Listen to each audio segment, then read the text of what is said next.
Number 10. Mark Webber. Mark Webber, at the 2010 European Grand Prix in Valencia, was involved in a horrific crash that miraculously only left him with minor injuries. He was trailing another driver at high speed, who braked suddenly, thus causing Webber to crash into the rear of his car. Webber's vehicle did a backflip in mid-air so high that it took out an advertising banner. It landed upside down, then bounced back and went into the tire wall at high speed. Everyone in attendance feared that Webber had been crushed and killed, but he emerged virtually unscathed. Before we move on, we'd like to do a special shout out to our sponsor, Raid Shadow Legends. Without them, the creation of this video wouldn't be possible. Never heard of Raid Shadow Legends? Think Pokemon, but on steroids. Feel free to use the links in the description below to download the app to your PC or mobile device.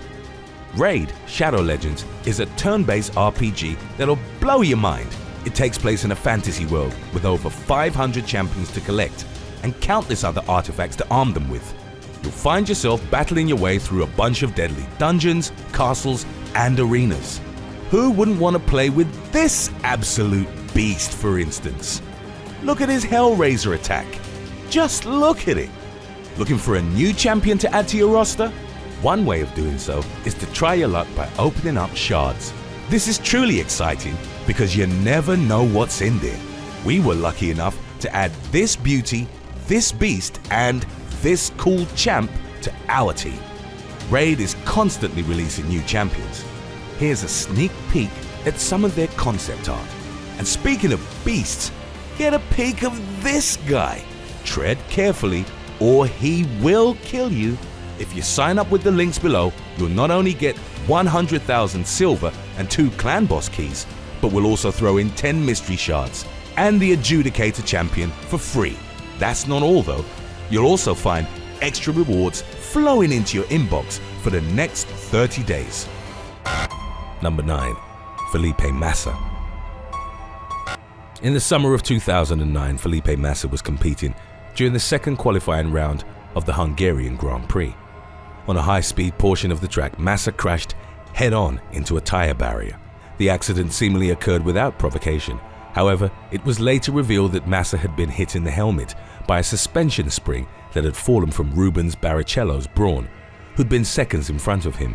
The forceful impact knocked Massa out and caused him to lose control of his car. He was airlifted to a hospital in a condition described as life-threatening but stable. Massa would subsequently have a titanium plate inserted into his skull and eventually return to the track.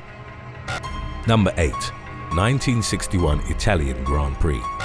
The Italian Grand Prix held in 1961 at Monza was marked by one of the most tragic accidents in the history of Formula One racing.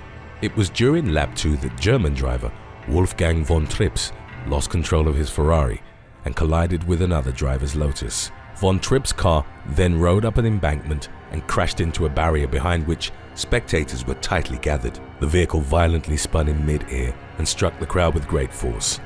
Von Trips died as he was ejected from the car. He wouldn't be the only casualty of the brutal crash, as 15 spectators lost their lives. The race wasn't stopped. The reasoning was that a massive outpouring of people leaving the event would have blocked the roads surrounding the stadium and hindered rescue attempts. Number 7. 1978 Italian Grand Prix. During the 1978 Italian Grand Prix at Monza, the race starter reportedly hit the green light too early. This meant that the cars at the back, which were still rolling, got a jump start on those in front. They became bunched together tightly by the resulting accordion effect. As James Hunt fainted left, he collided with Swedish driver Ronnie Peterson. 8 more cars were involved in the ensuing melee. Peterson's Lotus went into the barriers and caught fire. He was trapped in the blaze, but Hunt and other drivers freed him, and Peterson only sustained minor burns. He was placed in the middle of the track, injured but fully aware. At the time, there was greater concern for Vittorio Brambilla. The Italian driver had lost consciousness in his car after being struck by a flying wheel. He was indeed severely injured, but would ultimately return to the track. Peterson tragically would not. At the hospital, it was revealed that he'd suffered 27 fractures in his legs and feet. That night, the racer's condition worsened. He was diagnosed with fat embolism, which meant that fat had entered his bloodstream. It progressed to kidney failure, and Peterson died the following morning. Number 6. Riccardo Paletti. Italian driver Riccardo Paletti had qualified for the 1982 Canadian Grand Prix in what would be just his second F1 start. The starting lights took an unusual delay in turning green. It was during this time that French driver Didier Pironi stalled the engine of his Ferrari. Just as he'd started to signal that he was having problems, the lights turned green and the race could no longer be aborted. Drivers struggled to pass the stranded Ferrari. Unfortunately, Paletti was unable to react in time and crashed into the rear of Pironi's Ferrari at around 110 miles per hour. The nose of Paletti's car was severely crumbled in by the impact. He was lying unconscious in his car, wedged against the steering wheel after sustaining severe chest injuries. A fire then broke out, engulfing the vehicle in a wall of flames. The blaze was extinguished, but with fuel still on the track, it took rescuers 25 minutes to safely cut the driver out of the car. They had to be cautious because sparks from the cutting equipment threatened to start another fire. Paletti had suffered a torn aorta and fractures to both legs. He was flown to the Royal Victoria Hospital, where he was pronounced dead. Number 5. Jules Bianchi. At the Japanese Grand Prix in October of 2014, Jules Bianchi was driving for the Marussia F1 team in conditions of intermittent heavy rainfall and fading daylight. On the 42nd lap, a car had spun out of control and crashed, but the driver survived. During the following lap, as a tractor crane was removing the vehicle from the track, Bianchi also lost control of his car. He veered off course and crashed into the rear of the tractor crane. A subsequent investigation revealed that he'd impacted at a 55-degree angle with an estimated speed of 76 miles per hour. It was compared to dropping a vehicle to the ground from a height of 157 feet and without a crumple zone. Bianchi lost consciousness as he'd suffered a severe head injury. The harsh weather made it impossible for him to be airlifted, and it took over half an hour before he reached a hospital. Bianchi went into a coma which he'd never recover from. The 25-year-old died in July of 2015, 9 months after the crash. Number 4. Cameron Earl. Cameron Earl was the first person to die in a Formula One crash. After World War II, Earl was sent to Germany by British intelligence to unlock the secrets of their car designs. He wrote a compelling report from interviews conducted in the spring of 1947 with engineers from Mercedes-Benz and Auto Union, the Audi predecessor. Earl obtained blueprints that proved very valuable to British engine designers. He subsequently became a technical consultant for the English racing automobiles team. Formula One as a global phenomenon would become the dominant force in the world of single-seater auto racing, with the word formula referring to the complex set of rules to which each driving team must adhere. In June of 1952, Earl was test driving a Formula One model called Car R14B. The early models had front engines and narrow tires. In a high-speed turn on the track, Earl's car overturned, and the 29-year-old suffered a fatal skull fracture. Number 3. Tom Price and Frederik Jansen van Vuuren. In 1977, British driver Tom Price died after he was struck in the head by a 40-pound fire extinguisher during the South African Grand Prix. As another driver's car caught fire, 2 marshals went on the track. One of them was 19-year-old Frederik Jansen van Vuuren. Price was following closely behind a driver who narrowly avoided striking the marshals. From his position, Price couldn't see what was ahead. His car struck Jansen van Vuuren at 170 miles per hour, sending him flying through the air and badly mutilating his body. The teenager died on impact. Price was also instantly killed as the fire extinguisher sharply pushed his helmet upward. The impact had been so intense that the fire extinguisher was thrown over the grandstand and landed in a car park, striking a vehicle and jamming its door shut. Today's topic was requested by Instagram follower at Pascal DiMoriano77. If you have any other topics you'd like to learn about, subscribe and let us know in the comment section below, or follow us on Instagram and reach out to us there. Number 2. Gilles Villeneuve.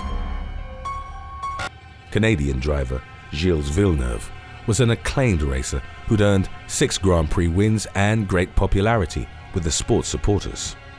In 1982, however, Villeneuve's career came to an abrupt and tragic end. During his final lap of the Belgian Grand Prix qualifying session, Villeneuve was pressing hard. Another driver, who'd seen him coming close at high speed, moved to the right in order to give Villeneuve space on the racing line.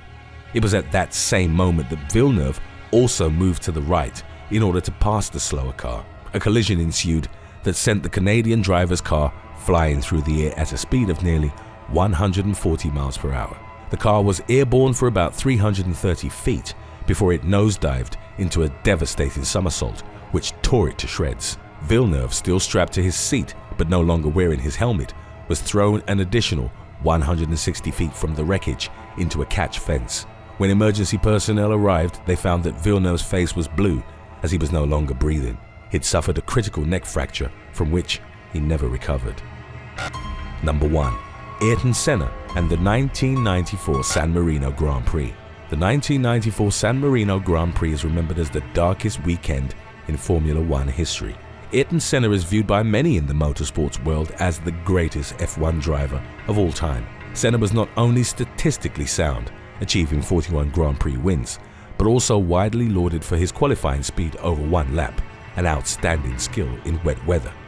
Still, reports from the Imola event claim that the unwavering Senna was visibly shaken up by recent crashes. On Friday, his Brazilian compatriot and protege, driver Rubens Barrichello, had suffered a brutal accident. His car had become completely airborne and struck the fence.